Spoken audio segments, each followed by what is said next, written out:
پھر ہمیں تم اکٹھے پاؤ، اکٹھے میدان میں نکلیں گے، اور کوئی اتنی لمبی چوڑی بات نہیں۔ میں کیا کروں، میرا تو آئیڈیل بنتا جا رہا ہے طیب اردگان۔ عجیب بات ہے نا کہ اس کے پاس ایٹمی طاقت آپ سے کمزور ہے، آپ کی تگڑی ہے، اس کے پاس جو فوجی طاقتیں ہیں وہ اپنی جگہ پر، آپ کی فوجی طاقتوں کا لوہا مانتی ہے دنیا، لیکن پھر مجھے کہنے دو نا، میدان میں بندہ ایٹمی طاقت سے نہیں لڑتا، ایمان کی قوت سے لڑتا ہے۔ اور بول اٹھا ہے نا، کیا کر لیا اس نے اپنی پارلیمنٹ سے خطاب کیا ہے، مطالبہ ہے، علماء سے گزارش ہے، مشائخ سے گزارش ہے، ہر مکتبہ فکر کے آدمی سے گزارش ہے، علماء اور سیاستدانوں سے اپیل ہے کہ پارلیمنٹ کا مشترکہ اجلاس بلائیں، مشترکہ، اس میں ہر سیاسی جماعت کا لیڈر بیٹھے اور اکٹھے بیٹھ کے ان کو یہ میسج دیں کہ بازو تیرا توحید کی قوت سے قوی ہے، اسلام تیرا دیش ہے تو مصطفی، اور ان کو بتائیں کہ ہزاروں قومیں وجود میں آئیں، دہر میں خشک و تر کے رشتے سے ہم نے بنیاد دوستی رکھی، یاد خیر البشر کے رشتے سے۔ یاد رکھیے گا کہ جیسے ہی سناٹا شدید ہوتا ہے اور ہوا شدت سے رکتی ہے، طوفان بھی اتنی شدت سے ہی آیا کرتے ہیں، اور خوشبوئیں بھی اتنی طاقت سے ہی پھیلا کرتی ہیں۔ بیت المقدس کی بات ہو رہی تھی تو 90 سال لگے تھے بیت المقدس پر غیروں کے قبضے کو کہ اللہ تعالیٰ نے حضرت صلاح الدین ایوبی کو پھر سے توفیق عطا فرما دی۔ تو مسلمانوں نہ گھبراؤ، خدا کی شان باقی ہے، ابھی اسلام زندہ ہے، ابھی قرآن باقی ہے۔ کافر کیا سمجھتے ہیں جو ہم سے روز الجھتے ہیں، ابھی تو کربلا کا آخری میدان باقی ہے۔ بڑی تیزی سے ترتیب پا رہے ہیں اہل عشق کے قافلے، اور بڑی غور سے غور کر رہی ہے میری نئی نسل مسلمانوں کے مستقبل پر، اور بڑی گہری نظریں جمائے بیٹھے ہیں امت کے لوگ۔ انشاءاللہ تعالی یہی چراغ جلے گا تو روشنی ہوگی، بڑی جلدی پاؤں پھوٹے گی، صبح کا اجالا ہوگا۔ عزیز دوستو، قرآن مجید فرقان حمید نے ارشاد فرمایا ہے کہ جب اللہ کا فضل اور اس کی رحمت ملے تو اس پر خوشی کا اظہار کرنا چاہیے۔ قل بفضل اللہ وبرحمتہ فبذلک فلیفرحوا، اے محبوب علیہ السلام آپ فرما دیں جب اللہ کا فضل اور اس کی رحمت ملے تو چاہیے کہ خوشی کا اظہار کریں۔ یاد رکھیے گا کہ دکھ انسان کے ساتھ رہتے ہیں، آزمائشیں انسان کے ساتھ رہتی ہیں۔ جو لوگ آپ کو زیادہ بڑی کرسیوں پہ بیٹھے نظر آتے ہیں، ہو سکتا ہے ان کے دامن میں دکھوں کی تعداد بھی کچھ زیادہ ہو۔ جن سے تعلق والے لوگ زیادہ ہوتے ہیں ان کے ذمے حقوق بھی زیادہ ہوتے ہیں۔ جن کے نام بڑے ہوتے ہیں ان لوگوں کے ذمے ڈیوٹیاں بھی بڑی ہوتی ہیں۔ تو آزمائشیں، دکھ، یہ نام بدلتے ہیں، روپ بدلتے ہیں، لیکن یہ آزمائشیں، یہ تکالیف، یہ سارا کچھ انسان کے ساتھ ساتھ چلتا ہے۔ وقت کے ساتھ اس کی تکلیف بدلتی ہے، عنوان بدلتی ہے، دکھ بہرحال قائم رہتے ہیں، لیکن اس کا مطلب یہ نہیں ہوتا کہ انسان مسکرانا بھول جائے۔ اس کا مطلب یہ نہیں ہوتا کہ جب بھی وہ گفتگو کرے تو کسی دکھ کو ہی یاد کرے۔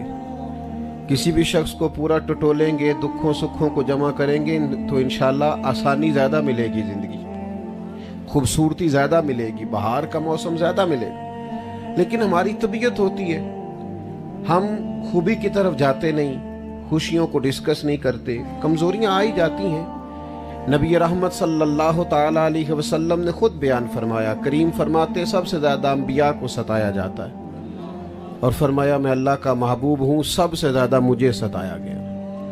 آپ اٹھا کے دیکھ لیں محبوب کی حیات نور کے شب و روز کو، مکہ مکرمہ کی ساری زندگی جہد مسلسل ہے، اور مدینہ طیبہ میں حضور تشریف لے آئے تو اب تو ماحول اور بڑھ گیا۔ وہاں صرف کافر تھے، یہاں منافقین کی بھی سازشیں، بدر ہے، احد ہے، خندق ہے، حنین ہے، ہر روز ایک نیا محاذ کھلا ہوا ہے۔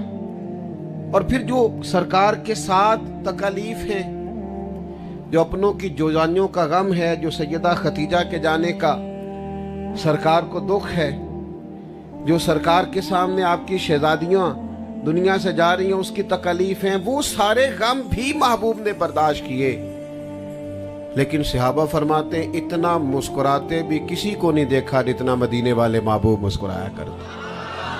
حضور کے چہرہ نور پر روشنی رہتی اور مسکراتے نبی پاک علیہ السلام۔ حضرت جابر ابن سمرہ کہتے ہیں میں حضور سے ملنے گیا، جب سرکار تشریف لائے مدینہ طیبہ تو پہلے دن زیارت کی تو میں نے مسکراتے دیکھا، اور پھر 10 سال میں زیارت کرتا رہا تو جب بھی دیکھا مسکراتے دیکھا، جب بھی دیکھا جس کی تسکین سے روتے ہوئے ہنس پڑے، یعنی ہلکی سی تسکین محبوب فرما دیں تو رونے والے، تو پھر خیال پیدا ہوتا تھا سرکار کے اس مسکرانے کا تو انتظار کرنا پڑتا ہوگا، تو اعلیٰ حضرت فرماتے ہیں انتظار نہیں کرنا پڑتا، یہ تو عادت ہے نبی پاک۔ جس کی تسکین سے روتے ہوئے ہنس پڑے اس تبسم کی عادت پہ لاکھوں سلام۔ حضور مسکراتے، خوش ہوتے، خوشی کی بات کرتے۔ نبی کریم صلی اللہ تعالی علیہ وسلم صحابہ کے مابین بیٹھتے تو مسکراتے، بات کرتے، اور کسی کی خوشی میں حضور خوش ہوتے، کسی کو تکلیف میں دیکھتے تو نبی پاک علیہ السلام کو تکلیف ہوتی، لیکن سرکار کسی کو جب خوش دیکھتے، قبیلہ مدر کے جب لوگ آئے ہیں نا، مسلم شریف میں موجود ہے، تو ان کی خستہ حالی کو دیکھ کر سرکار پریشان ہوئے، ان کی پراگندہ حالت اور ان کے لباسوں پر جمی ہوئی مٹی اور ان کی چہروں سے نظر آتی کمزوری، تو ان کا دکھ دیکھا تو سرکار تکلیف میں آئے۔ سیدنا بلال حبشی کو حکم ہوا کہ اذان کہی جائے، اقامت کہی جائے، اور پھر نماز پڑھائی اللہ کے حبیب نے۔ پھر حضور نے توجہ دلائی صحابہ کی کہ اپنے بھائیوں کی مدد کرو۔ کوئی ان کے لیے کھجوریں لایا، کوئی ان کے لیے کمبل لایا، کوئی ان کے لیے کھانا لایا، کوئی طرح طرح کی چیزیں لایا۔ صحابہ فرماتے ہیں جب وہ خوش ہو رہے تھے نا تو ہم دیکھ رہے تھے محبوب کا چہرہ نور بھی کھلتا ہی چلا جا رہا۔ حضور خوشیوں میں خوش ہو جاتے، نبی پاک صلی اللہ تعالی علیہ وسلم کے چہرہ نور پر خوشی کے آثار نمایاں ہوتے۔ تو جب خوشی کا موقع ہو تو پھر خوش ہوا جائے، پھر اس موقع پر انسان کوشش کرے کہ وہ ایسی گفتگو سے اجتناب کرے۔ میں اکثر دیکھتا ہوں کہ بڑی خیر کی گفتگو ہو رہی ہوتی ہے تو بعض لوگوں کے پاس سے مایوس خبریں ملنی شروع ہو جاتی ہیں۔ کچھ لوگوں کے پاس ویسے بھی اچھی خبر ڈھونڈنے سے نہیں ملتی، ان کے پاس نہیں ہوتی۔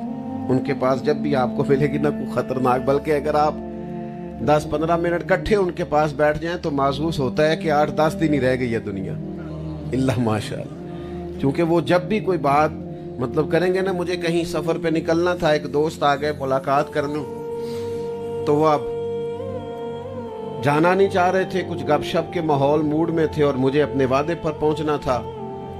تو اب وہ مجھ سے پوچھ رہے کیا حالات ہیں پاکستان کے، تو میں نے کہا بالکل ٹھیک ہے۔ تو پریشان ہو گئے جیسے آپ نہیں سارے ہو گئے، تو بالکل ٹھیک ہے۔ تو میں نے کہا بالکل ٹھیک ہے، اللہ کے فضل سے الحمدللہ ٹھیک ہیں، حالات صحیح چل رہے ہیں۔ تو مجھے کہنے لگے نہیں لوگ بڑی پریشانی میں۔ تو میں نے ان سے کہا آپ کیا کام کرتے؟ کہنے لگے میں جوتے بناتا ہوں، کارخانہ ہے میرا۔ تو میں نے کہا آپ سارے پاکستان کو چھوڑیں، آپ جوتے صحیح بنایا کریں، تاکہ جو غریب آدمی پریشان ہے نا بیچارہ، وہ کم از کم آپ کے بنے ہوئے جوتے لے تو 6 مہینے اس ٹینشن سے بری ہو کے جوتا نیا لینا ہے۔ آپ اتنی کو آسانی کریں پاکستانیوں کے لیے، باقی انشاءاللہ اللہ کرم فرمائے۔ تو بھئی آپ اپنے حد تک تو کوشش کریں، باقی اللہ کا فضل ہے اس ملک کے اوپر الحمدللہ۔ مسائل تو آتے رہتے ہیں، چلتی رہتی ہیں چیزیں، لیکن کوئی ایسی بات نہیں ہے کہ جس میں ہم اس قدر زیادہ آزمائش میں چلے جائیں۔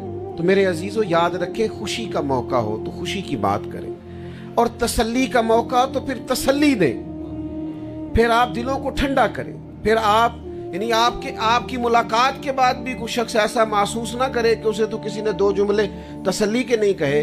حضرت سعد بن ابی وقاص رضی اللہ تعالیٰ عنہ فرماتے میں بیمار تھا، آپ کی توجہ ہے میری بات پر، اور فرماتے میری بیماری کی کیفیت یہ تھی کہ میری ایک ہی صاحبزادی تھی، تو میں چاہتا تھا میں وصیت کر دوں، شاید اس بیماری سے بچ نہ سکوں۔